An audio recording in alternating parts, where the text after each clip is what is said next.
Hello guys. On the 12th of April, a brand new political party was announced in Britain. It was announced in the greatest city in the United Kingdom, Coventry. And this political party was created just on the 12th of April, okay, which was, I've been told, about 6 weeks ago, okay, not very long ago. And this political party was going to stand in the European elections, okay. Now normally you would expect them not to do very well. After all, they've only been around for 6 weeks, okay. Whereas many of the other political parties have been around for a very, very, very long time. At least over 100 years. For many of them, in one form or another. Okay? So, how well would a political party that's only been in existence for about 6 weeks do in the UK European elections? Well, most people probably who didn't know about them probably wouldn't think they'd do very well. Many people would think, well, they're a brand new political party, they've only had 6 weeks to organise, they can't be very good. And even if they are very good, they probably won't get public support. In fact, I'm going to astonish you. They've actually practically won the UK European elections. They have got more MEPs than any other party, and that was based on an election that took place on Thursday. And Thursday that's just gone, which was Thursday the 22nd. Sorry, the 23rd. Sorry, Thursday the 23rd. I got the date wrong. Okay, of May. Okay, 2019. Who could possibly have voted for them? Well, lots of people. And when you know who the leader is, you probably won't be at all surprised that they won. The leader of the brand new party that was, as I said, announced in my own city is in fact Nigel Farage. The head of it is Nigel Farage, better known as Mr. Brexit himself. The man that actually got Donald Trump into the White House. Even though I don't think that was even his intention. I think he just accidentally got dragged up into a campaign to get Donald Trump into the White House. I don't think it was quite his intention. So, what is this new party's policies? Quite simply, they want Brexit to happen. And they're called the Brexit Party. The previous Brexit Party, which Nigel Farage was also the leader of in the past, was called UKIP, United Kingdom Independence Party. Nigel Farage left the party on the grounds that he felt it was too Islamophobic, which is ironic considering that he helped Donald Trump get into the White House, and Donald Trump got into the White House based on Islamophobic policies. So it seems a bit hypocritical if you ask me, but nonetheless, Nigel Farage is the leader of the new Brexit Party. They don't even want to be in the European Parliament. They want us to get out of the EU as soon as possible. But the politicians are trying to stop Brexit. Many of them have stopped it because they cannot agree on how people should leave the European Union. They voted for just about everything. They've said that they voted that we can't leave without a deal. They've voted against the only deal on offer. They voted against... I think there's also an understanding that they don't want to remain. They basically... Any possible option has been rejected by Parliament, and the public have basically had enough of it.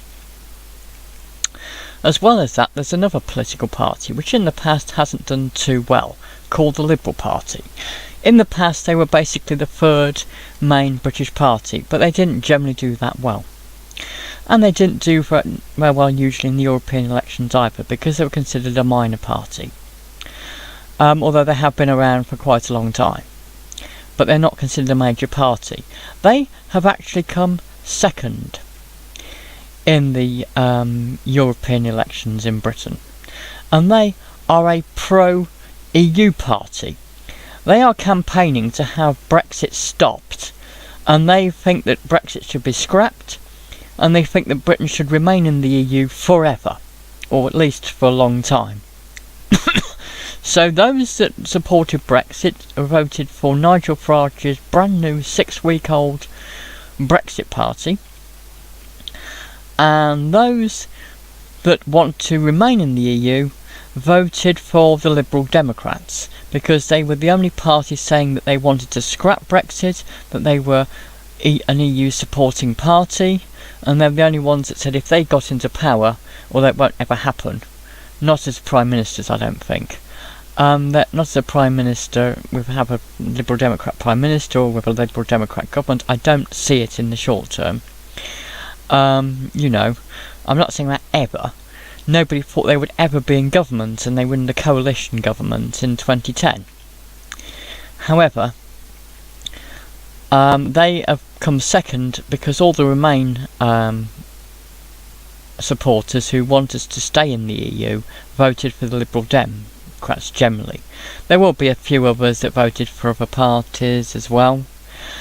There was also somebody here called Tommy Robinson, who's basically a professional Islamophobe who goes round touring the country saying how bad he thinks Islam is in his opinion and why he thinks it should be banned from Britain or something like that. He is fairly famous. He's known internationally. He's better known as the founder of the EDL, the English Defence League, before he quit it because he thought it had got too racist, ironically. He himself stood in the European elections, but he didn't get anywhere, much to the delight of many who thought thankfully there won't be an extreme racist in our European, representing us in the European Parliament. So that's generally what's happened. Okay, generally as I said, the Brexit Party, which was only announced to the world on the 12th of April, has won the UK European elections. That means they will have more EU representatives from Britain in the EU Parliament than any other party. Okay? And they don't even want to be there, because the whole point of what they're campaigning about is to be as that we should be out of the EU as soon as possible, and they think we should have been out of the EU by now anyway. So essentially we are waiting, so they are campaigning to lose their jobs, because they want us to leave the EU as soon as possible, and the longer we're in the EU, the longer they keep their jobs, which they ironically don't even want, because their whole aim is to get out of the EU as quickly as possible. One of the things the Brexit Party was campaigning for generally, I believe was Nigel Farage wanted generally, was a total hard Brexit. Leave with no deal and just get out and be able to do whatever we like without any interference whatsoever from the EU.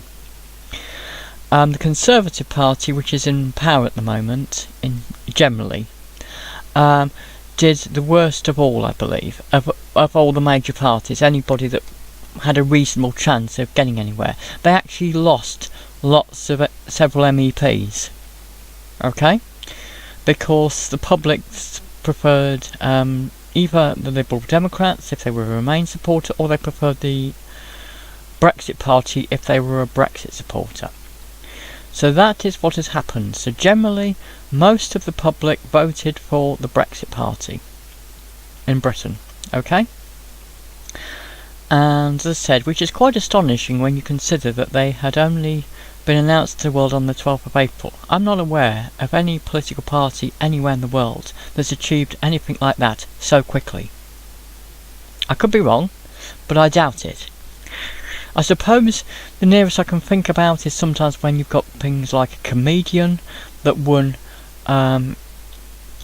in Ukraine when he had no experience, maybe Donald Trump when he stood, I don't know. But even they took longer, I think, than 6 weeks, I believe, to announce themselves.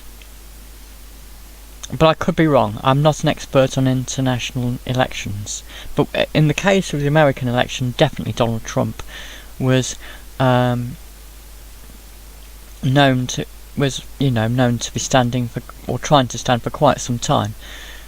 Whereas it was only announced to the world that Nigel Farage actually had created a brand new political party on the 12th of April, and that's how quickly they won. But it doesn't surprise me given who he is. Okay, so that's what's happened. Thanks for watching, guys. Bye.